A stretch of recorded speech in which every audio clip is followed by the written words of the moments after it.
गाजीपुर सिद्धपीठ हथियाराम में संत से संत का मिलन। गाजीपुर जखनिया अति प्राचीन सिद्धपीठ हथियाराम मठ के पीठाधीश्वर महामंडलेश्वर महंत श्री भवानी नंदन यति के कार्यवाहक प्रोफेसर डॉक्टर संतोष मिश्रा और ब्लॉक प्रमुख प्रतिनिधि संतोष यादव ने 23 मार्च को सरसंघ संचालक प्रमुख मोहन भागवत के कार्यक्रम को लेकर प्रेस कॉन्फ्रेंस का आयोजन किया गया। डॉक्टर संतोष मिश्रा ने प्रेस कॉन्फ्रेंस कर बताया कि विश्व संवाद वाराणसी के बाद सड़क मार्ग से सरसंघ चालक जी 11:30 बजे से 12 बजे तक हथियाराम मठ पर पूजन अनुष्ठान और 12:15 पर भोजन मंत्र का कार्यक्रम रहेगा। फिर 1:45 से 2 बजे तक विश्राम करेंगे। 2:15 से 3:45 तक महाराज श्री से विचार विनिमय करेंगे। फिर 2:50 से 3:50 तक मठ द्वारा स्वागत कन्याओं को आशीर्वचन कार्यक्रम चलेगा। से 3 मिनट से अल्पाहार 4 बजे काशी के लिए प्रस्थान करेंगे। इस मौके पर मठ के महंत भवानी नंदन यति जी ने पत्रकारों से बातचीत में कहा कि संत के दरबार में राजनीति की बात नहीं होती है और हम लोगों का समाज के अलावा कोई रिश्ते नाते नहीं होते। हम लोग तो अपना जीते जीते दाह संस्कार भी कर डालते हैं। ऐसे में आरएसएस संघ संचालक मोहन भागवत जी का बुढ़िया माता का दर्शन पूजन का कार्यक्रम है। पूरा कार्यक्रम पूजन का ही है। जब पत्रकारों ने पूछा कि क्या 25 तारीख को मुख्यमंत्री श्री योगी आदित्यनाथ जी के शपथ ग्रहण समारोह में आप जाएंगे, उन्होंने में कहा कि हमें ऐसी कोई निमंत्रण नहीं आया है। अगर निमंत्रण आता है तो जाएंगे। देश के हर धार्मिक कार्यों में बुढ़िया माता का आशीर्वाद रहा है और संत के दरबार में हमेशा आशीर्वाद का ही पर्व होता है। ऐसे में लोक कल्याण के लिए पूजन अर्चन हमेशा होते रहते हैं। पत्रकार देश का चौथा स्तंभ हथियाराम मठ पर मैं रहूं ना रहूं, पत्रकारों का हमेशा सम्मान होता रहेगा। इस मौके पर ब्लॉक प्रमुख प्रतिनिधि संतोष यादव, कार्यवाहक डॉक्टर संतोष मिश्रा, आनंद जी, अंकित, श्री राम जायसवाल सहित अन्य लोग उपस्थित रहे। खुद अपना कर चुका तो मैं अपनी 13वीं और श्राद्ध सब करने के बाद तब लंगोटी धारण किया। तो ये विपक्ष को और आम जनता को मालूम नहीं होता। इसलिए साधु सन्यासियों की किसी की भी 13वीं नहीं होती। और भारत में ऐसी सभ्यता मान्यता है कि किसी सन्यासी के मरने के पहले उसको स्वर्गीय नहीं कहा जाता। आप कहीं उदाहरण में बताइएगा कि स्वर्गीय महाराज जी, स्वर्गीय संत जी, स्वर्गीय महंत जी, स्वर्गीय शब्द उनके पीछे पहले इसलिए नहीं लगता क्योंकि वो स्वर्गीय की इच्छा ही नहीं रखते। मतलब उनके लिए ये पाप है, उनके लिए उनका अपमान है अगर कोई स्वर्गीय का दे। इसलिए ब्रह्मलीन कहा जाता है। ब्रह्मलीन संत, ब्रह्मलीन सदगुरु। तो मरने के बाद हम लोग 13वीं कर्मकांड से बहुत दूर हो जाते हैं।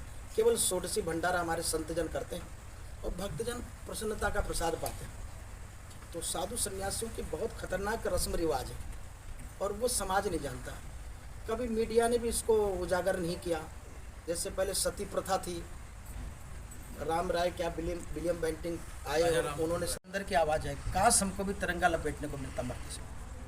ऐसा नहीं है कि तिरंगे से हमें प्यार नहीं है और गिरवे से बहुत मोहब्बत है। मैं समझता हूँ कि वर्तमान में इस गिरवे से ऊंचा तिरंगा हमारे लिए, हम उसका सम्मान करें। आपका परिचय जानना चाहेंगे हम। मैं doctor Santosh Mishra, degree college Bhojpura में असिस्टेंट प्रोफेसर अंग्रेजी के पद पे कार्यरत हूँ और मठ का अनुयायी होने के नाते महाराज श्री ने ये दायित्व सौंपा है कि मीडिया के बंधुओं से वार्ता की जाए। किस तरह का वार्ता है, क्या उद्देश्य सर? दरअसल प्राप्त सूचना के अनुसार कल पूर्वाह्न 11 बजे परम पूजनीय सरसंघ चालक डॉक्टर मोहन जी भागवत का आगमन इस मठ परिसर में होने जा रहा है। इसकी सूचना हम सबको प्राप्त हुई है और इसी निमित्त आप सबको आमंत्रित किया गया है वार्ता के निमित्त। उनके कार्यक्रम आएंगे आप गाजीपुर या इस मठ पर आने का विशेष उद्देश्य क्या है? मठ पर आने का विशेष उद्देश्य धार्मिक और आध्यात्मिक भावना से प्रेरित होकर के, जैसा कि आप सब जानते हैं, यह मठ 850 वर्ष प्राचीन एक तपस्थली है, लोक आस्था का केंद्र है और कहीं न कहीं मोहन भागवत जी के मन में इस मठ के प्रति श्रद्धा और भक्ति का भाव है। विभिन्न अवसरों पे महाराज श्री से वो मिलते रहे हैं और मिलने जुलने के ही क्रम में वो यहाँ आकर माँ सिद्धिदात्री के चरणों में अपना प्रणाम निवेदित करेंगे और महाराज श्री से भेंट वार्ता करेंगे। किस तरह का कार्यक्रम संबोधन करेंगे? कार्यकर्ताओं से उनको संबोधित करने का कोई कार्यक्रम नहीं है। इसमें सीधे तौर पर कन्या महाविद्यालय की जो छात्राएँ हैं उन छात्राओं के साथ एक छोटी सी बैठक है और उसमें आशीर्वचन और पाथे देंगे। मुख्य कार्यक्रम जो है वो पूजन का है, अनुष्ठान का है, माँ भगवती के दर्शन का है और महाराज श्री से भेंट वार्ता का है। कब से लेकर कितने बजे तक यहाँ कार्यक्रम? 11 बजे उनका आगमन है और 4 बजे तक इस परिसर में रहेंगे प्राप्त सूचना के अनुसार।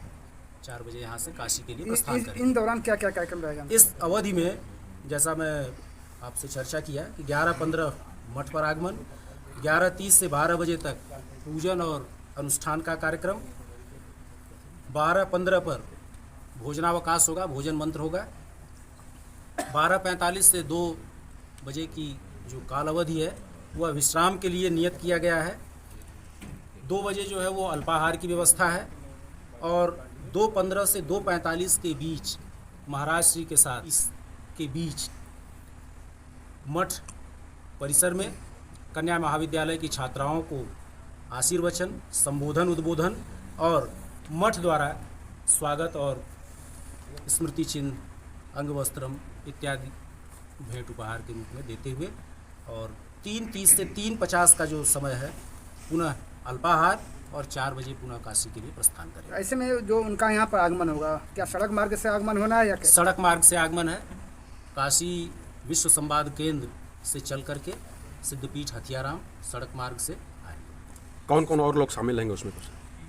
प्राप्त सूचना के अनुसार संघ के ही अधिकारीगण और कुछ स्वयंसेवक, उनके इस विशिष्ट कार्यक्रम लोगों से भी मुलाकात का कोई कार्यक्रम है समाज के? समाज के विशिष्ट लोगों से मुलाकात का कोई इस तरह का कार्यक्रम नहीं है।